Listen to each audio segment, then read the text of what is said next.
evening and welcome to Active Citizens Parliament. My name is Sharon Enemchuku. Joining me live in the studio as always, I have with me here Ifoma Otti. Good evening, how are you doing? Good evening, Sharon. I'm very well. Oh, you look very well. Yeah. We are going straight to the stories that we have for today because we have quite a lot. Now, we begin tonight with a disturbing scene out of Rivers State. The government secretariat complex in Port Harcourt has gone up in flames. Critical offices and sensitive documents destroyed. Was this an accident, negligence, or something far more calculated?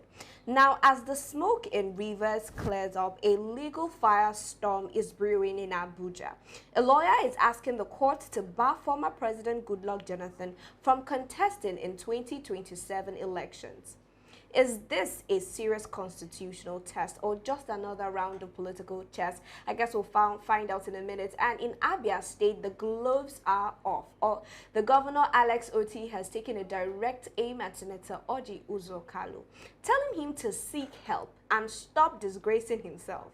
Is this a breakdown of political civility or a bold move to assert dominance? Well, that is the question to ask. But we have to start first in Rivers State and what we saw happening. There were so many videos online showing a part of the Rivers State Secretariat going up in flames, serious flames here. Although they came out to say that there was quick response from the fire service in the state and all of that, but it still begs the question, you know, what caused the fire in the first place, Ifoma? What do you think?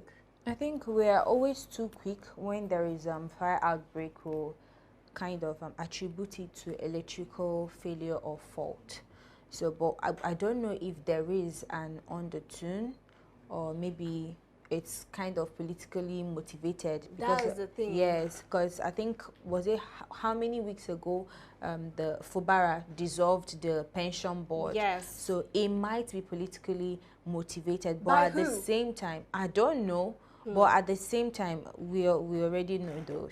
But at the same time, I don't know what it is. Like I said earlier, we always attribute it to this, neglecting the fact that it might be as a result of, you know, improper checks. Let me say, for example, the wirings are weak and, you know, you neglect it, you don't check them because maybe you have other things that you're focusing on. So you forget to, you know, focus on those important, you know, things or aspects. Okay, you said something now. You said you think it's politically motivated, which is the same thing that most Nigerians are also teetering towards. Now, if there is a fire outbreak in a part of the Rivers State Secretariat, very close to the pension, where the pension board have their offices and all of that, who do you think would benefit the most from that fire? Who would benefit? We can leave it to the comments. we can actually comment. Yeah. But I think maybe the reason, if it is politically motivated, that means they have this aim to destroy, you know, records, maybe a lot of financial records and the rest of them. It's possible that was the reason to destroy records. Fiscal records. So it's very much possible. But like I said, I don't know the cause of the fire. I believe that if they probe into it, if they investigate and they won't drag the investigation or stall the investigation, then we will be able to decipher or know exactly what caused the fire. And I like that you said that if they are able to conduct a proper investigation and we're able to get all the details and all the facts, and we'll know where to go from there. But now this has happened. Do you think that there should be officials that should be held accountable or responsible when things like this happen? Like I said, the people I believe there are people that are in that should be held accountable. What happens to what is it called?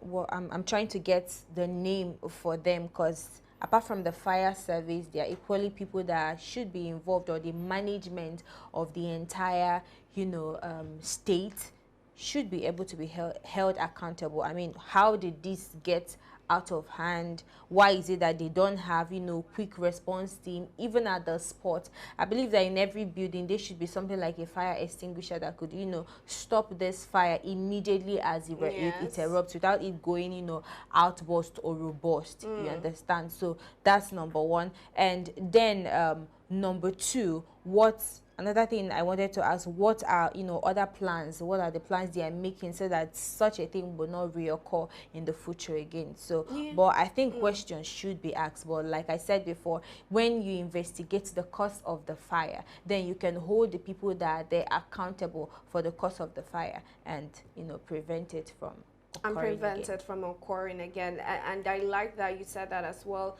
When they came out to give out their public statement, they also gave kudos to the governor Simi Fubara for investing in the fire service in the state, and which was what helped them to attend to the fire as soon as possible and work with other bodies and authorities to kind of put it out as soon as possible. Although we can see from the video, this is not a fire that was attended to ASAP. It took some time before they actually got the response that they got from the fire state. Now, you have said this, and we are still asking, how do we make sure that things like this don't happen again? We saw this happening in Lagos State, where the tower went up in flames, and, you know, there were a lot of, you know, concerns regarding what are the sustainability plans to ensure that fire is being contained whenever it erupts in any building or whatever. And to see this happening all the way down in Rivers State, I am just asking,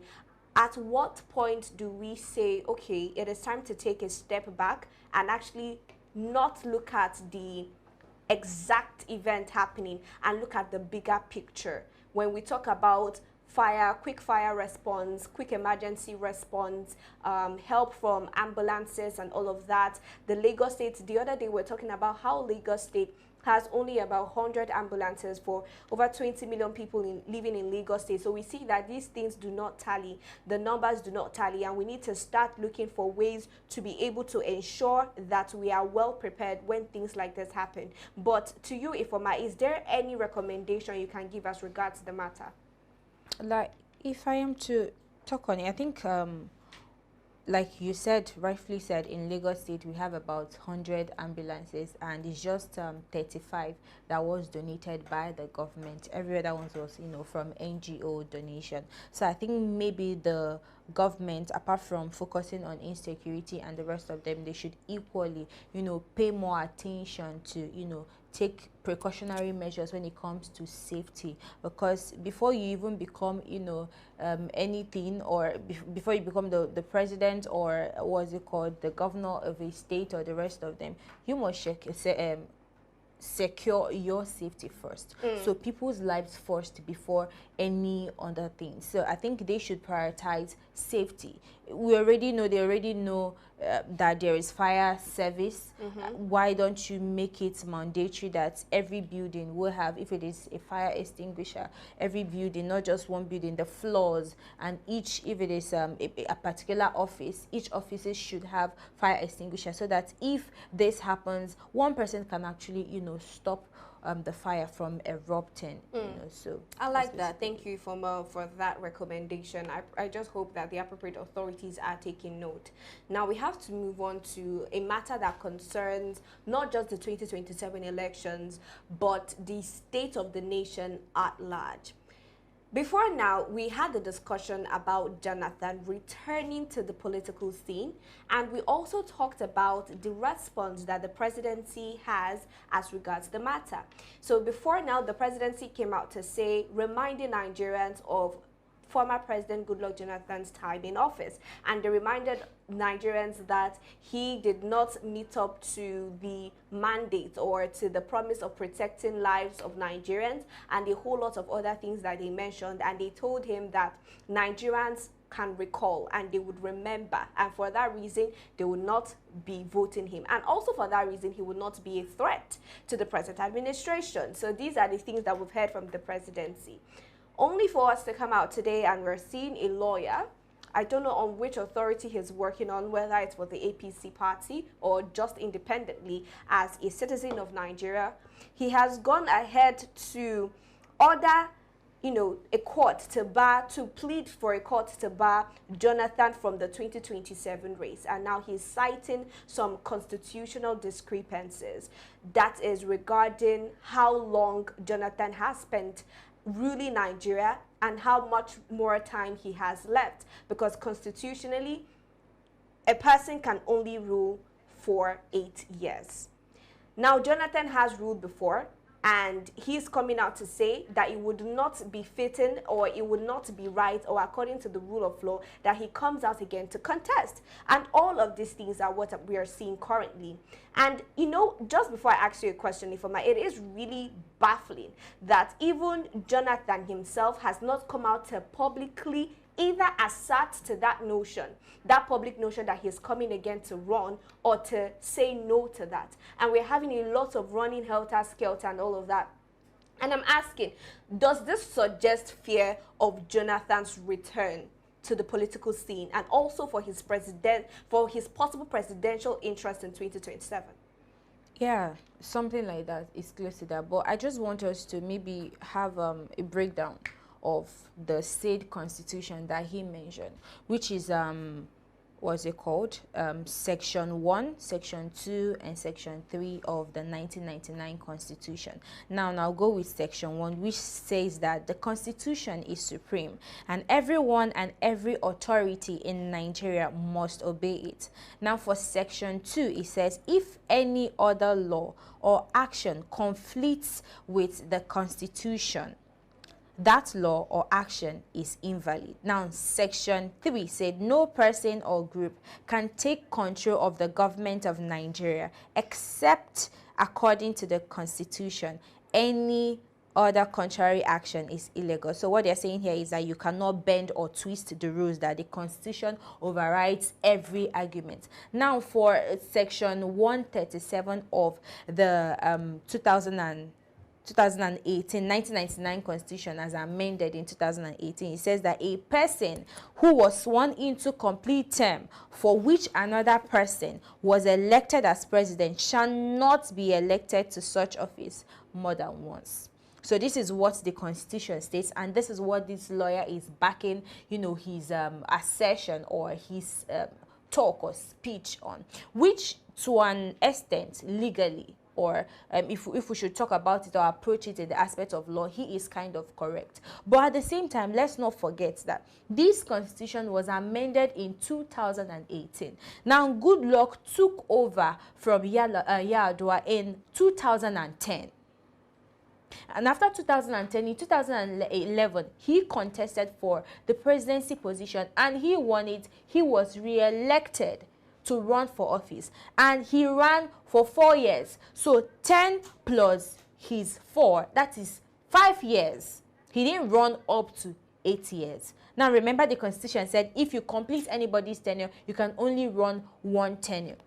Now this was existing when Goodluck Jonathan in 2010 to 2015, before Buhari took over from Goodluck. Now what I want to establish here is the fact that this particular law have not been enacted or hasn't been in existence before Goodluck Jonathan completed another person's tenure or ran for a second tenure. So that's what I want to establish here. So does he have the right to maybe run or rerun for 2027 election? For me, I'm saying according to my own understanding from the interpretation of the law, I think that he has that right to still run for election. That's what I'm saying. But at the end of the day, it is not left for me to decide. It is left for the Supreme Court to decide. I like that you said that, Ifoma. But if you're also watching and you're in the comment section, we'd like to also hear out your own thoughts. So we're encouraging you to drop that so that we can all educate ourselves on the Constitution and how it's run and where to stand and where not to stand. Now, but I also have a question. If for some reason former President Goodluck Jonathan is stopped from contesting in the 2027 election, who stands to benefit the most? I think it should be APC. Though I don't know the party he would want to run, because he was in PDP before he left office and he never returned. So maybe he might run, or if he doesn't run, I think it's to the advantage of, you know, APC, that is the ruling party of recent. Of course. But at the same time, like, you could see a lot of parties are kind of dragging this whole back and forth. He should come back to PDP, he should come to Labour Party, and the rest of them is so insane. But at the same time, this one, like I said when we had this particular discussion before, he's not interested. He is not in. He has. No, we cannot speak for him. No, he said he is not interested.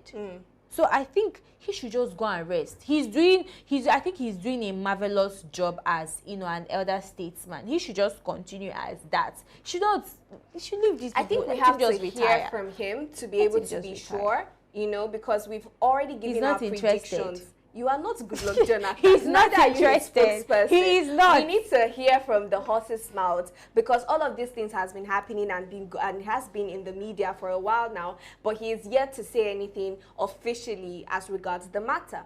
But I'm also asking now, do you think this can somehow backfire and make Jonathan more popular now? Yeah, I actually thought of that when I was reading this, because I see, because of this whole controversies related to him returning, we're now seeing Jonathan more often in the media space. People are now the other day he attended a book launch. And we didn't used to see that before. Exactly. So it's more like kind of bringing him back to the limelight. I mean, he has gone into extinction for how many years now, resting. So maybe he said, let me utilize this opportunity to, you know, throw myself out to Nigerians and see what I can get from them. But at the same time, like I said, you should leave this man, let him rest. If he has tried, let him rest. Point of view. But you see, there is also so much more that I think that former President Goodluck Jonathan has for Nigerians, that is not just him contesting. Now, I don't know if you watched the video where he attended the ex-general's book launch, and he made mention and he referenced the fact that he would be releasing his own book as well, where he detailed a lot of things. I cannot wait to get my hands on that book. Every Nigerian as well should anticipate that sort of documentary, if you can call it that, and it's something that I am personally looking forward to, and it's going to, you know, change a lot of things. It's going to, if not change, it's going to shift a lot of things with the revelations that we are going to see, hopefully, in that particular documentary. But also talking about Goodluck Jonathan now, you know, like you said, and I know why you've been saying these things, that he should rest because of his position internationally and the role that he's playing internationally as a political figure that contested an election in 2015, and as the ruling administration made sure it was free and fair, to the extent that he did not win that said election, and that was what brought in the Buhari administration. So he has, you know, gone far and wide because of that particular act that he did, saying that his re-election is not worth the blood of any Nigerians. And even before we go internationally, he has been able to seal his name in the heart of Nigerians because of that act alone. Now, for the international community, how do you think they are going to see his re-emergence into the political atmosphere in Nigeria? Okay. I think the way they have been seeing him before, and the way he has left, you know, his mark in Nigerian hearts, will still be the way they will be seeing him. He kind of portrayed himself as maybe like somehow a peaceful, you know, president. So I think they will be seeing him as that. And he has equally got, just like you mentioned, his book is more like documentary of how his, you know, rule, encompasses everything that went down during his tenure. So it's more like, should I say, somehow some sort of a breath, what do I call it? Of fresh air. Yeah, which is beautiful. But at the same time, I think he should equally be strategic in all these things. He should play, you know, a smart card. And like I said before, he shouldn't come back to office because he has run his tenure. Nigerians have seen what happened or what went down during his tenure, and we are seeing him as that person that that can still come out and tell Nigerians this and this happened, this and that. I think you guys should tow this route, and Nigerians will still listen to him. We hold him with a lot of regard and respect, you understand. So I think for me, if I'm to advise the people of Nigeria, if I should have advised Goodluck Jonathan, I think he should still maintain the way Nigerians are seeing him and the way international bodies are seeing him too. Now, Mr. Peter Obi, we're going straight to that before we call it a wrap on this particular story. Mr. Peter Obi is somebody that is a political figure in Nigeria that has gathered a whole lot of popularity, not just recently, but from his time in office as governor of Anambra State and the things that he was able to achieve. Now, also in 2023, we saw the youth of Nigeria come out en masse like never before. Pre-registered votes, getting their PVCs, coming out to vote, making sure the votes are being counted, following up. We saw teenagers staying up at night during the period when INEC was, releasing the results, being emotionally invested. We saw university students being actively involved with the voting process, if I can also say for the first time in a long while. For somebody as that, with such political stamina, Mr. Peter Obi, and having somebody like former President Goodluck Jonathan, who is loved by a lot of by the Nigerians, if you can say that, but most of Nigerians and the international community as well, how do you think Mr. Peter Obi, ex-president former Goodluck Jonathan, how do you think having these two candidates would look in the 2027 elections? Why are we even talking about something that might not even be possible? Why? Never say never. Never say never, but this man is not interested. I don't like the fact that we are trying to discuss. We are okay. This. Okay, you know what? No problem. Let's just answer hypothetically. Okay, let me just answer it briefly. I think if I'm to compare the both candidates, I think Peter Obi could actually do more than Jonathan, did. The debate of the century. Yes, I think he can do more because with what happened in Anambra State, a lot of people are singing his praises, and he didn't stop there. He continued. Even when he lost the election in 2023, he didn't stop there. He kept advising, he kept, improving the image of Nigeria and himself with international bodies. I think of recent he won is it a particular reward? I can't remember that. Is it Mr. Peter Obi? Yes, an honorary citizen. Yes. So you could see that it didn't deter him from doing what he's supposed to do. He has done a lot of donations and the rest of them. So like I said, so you just feel that because Mr. Peter Obi has been in the picture and former President Goodluck Jonathan has not been, based on that, the fact that Mr. Peter Obi continued, you are pro Peter Obi? Not just that.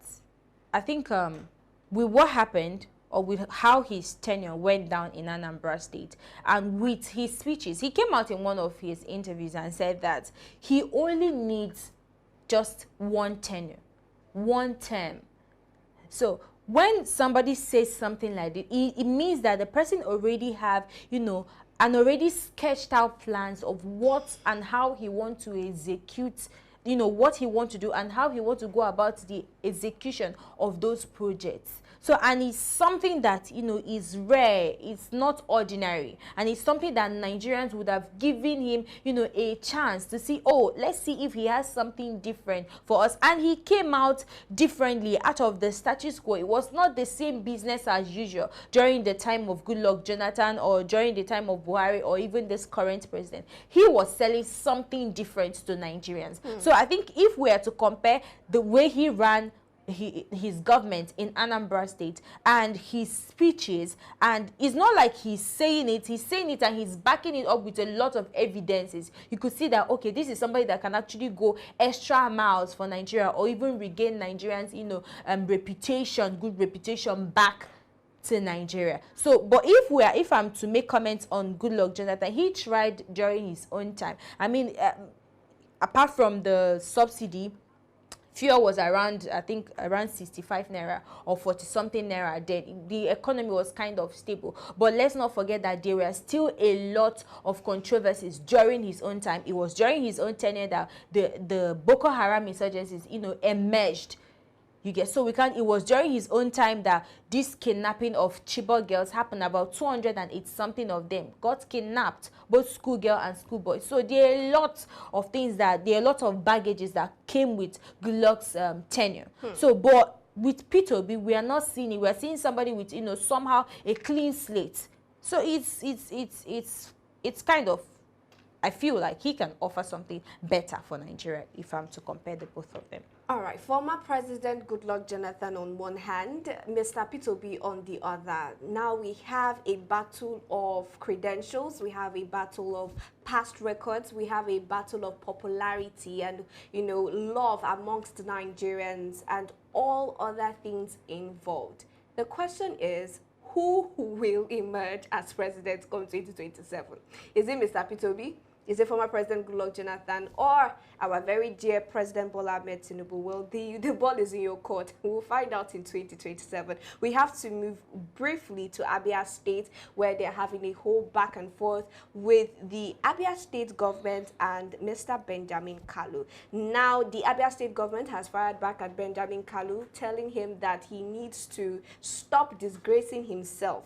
Now, the reason why all of this is happening is because Benjamin Kalu has been dragging the Abia State government like small tiger generator because of the increased federal state allocations to the state and the fact that he feels that it is not reflecting in projects in Abia State. Now, the Abia State government has come out to defend itself, saying that the situation of things in Nigeria is not the same as compared to past administrations, because Benjamin Kalu was comparing how much they have been able to do with the allocations that they have, and the government is saying that 4 billion naira in 2025 is not the same as 1 billion naira 6-7 years ago, and that is what they are saying. With all of that debate and facts they are bringing now with the Abia State government and Benjamin Kalu, do you think that Benjamin Kalu Ifoma is trying to score political points with all of these things that he has come out to say? Yeah, that's what I'm seeing here. And I'm seeing him trying to, you know, sway votes right back to APC. Because I don't see a reason whereby you day where you day, they put Sansan for another person, Gary. It does not make sense. If we are to talk about the achievements of Alex Otti, it's numerous. It's numerous. This is a governor that stepped down to the grassroots to have a one-on-one conversation with people and find out their agitations, find out their pain, and he took it upon himself to work on those areas. It's something to applaud him for.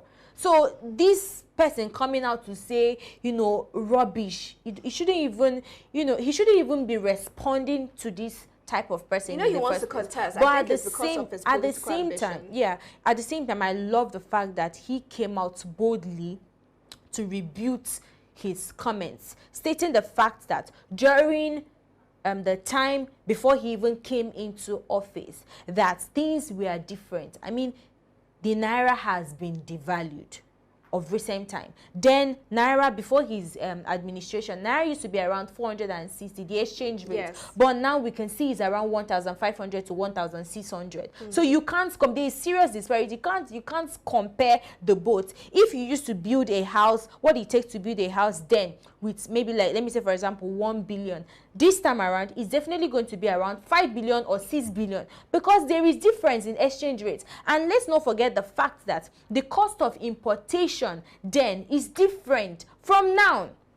And Nigeria, we know most definitely most importantly, that we are import dependent. Nigeria is import dependent. We depend on almost everything that we consume in Nigeria. So the materials for him to erect a lot of structures or focus on a lot of projects, he imports those materials. So you can't compare the prices. So I think the boss he gave back to him is actually quite apt. You need to learn about, you know, what's it called? Finances before you come, a financial reality before you come out to say anything that has to do with financing, which is quite apt. So you don't think that this, you know, statement can hurt Governor Otti's public image? No, for the fact that he came out to clear the air, I don't think so. And for the fact that, I mean, you could see one of is he the Minister for Information in the state? I can't really place it, but he came out to equally speak for the governor, saying that the people that have been supporting him, have you seen, I mean, you've seen his videos on social media, yes, when he's kind of walking on the streets to check out projects or to assign projects. You could see a lot of people coming out in their numbers, supporting him, chanting his praises. So these are not people that we are paid to wear uniforms. They were not people that were, these are people that have seen what the fruition of what he's doing in Abia State, and they've actually pledged full support for him. So coming 2027, I'm still seeing Alex Otti, you know, on that seat because he's doing well. Yes, and this Benjamin Kanu now, you think it's becoming politically irrelevant, or he's just trying to reaffirm his power politically? He wants to stay relevant. But like Otti said, he should go and learn about, you know, financial reality. Should stop living in delusion. All right, now this is where we're going to call it a wrap on the show. It's been an exciting conversation. We moved all the way from the 2027 presidential possibilities for former President Goodluck Jonathan. We also moved down to Abia State now, where we're talking about the Abia State government and Benjamin Kalu and all of that and what that means, and unfortunately the fire incident in Rivers State Secretariat. Thank you, Ifoma Oji, for joining me in the show. As always, beautiful conversation. Always. Thank you to our viewers for always doing this with us. If you're yet to subscribe to our channel, please endeavor to do so. If you're also yet to follow us across all social media platforms, find us at Active Citizens. You can also find me on Instagram and Facebook at Sharon NM And you? You can find me on Facebook at Oji Sophia and on Instagram at Miss Alex. All right, till we see you tomorrow. Do have a good evening.